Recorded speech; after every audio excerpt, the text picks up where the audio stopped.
Hvad hedder du? Jeg hedder Julian Møller. Hej Julian. Hej. Hvad for noget udstyr er du med i dag, når du skal ud og løbe? Ja, jeg har mit G-Shock-ur, løbeur. Ja. Hvad kan det? Det kan bare tage tid. Okay. Det kan ikke så meget andet. Nej, der er ikke pulsur i eller noget? Nej, det er der ikke.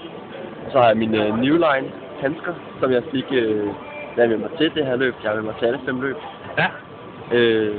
Og så har jeg den her SOC løbetrøje og en ski-undertrøje. Ja. Og så har jeg de her Pro Touch tights. Ja. Og Asics løb. Gammel løb.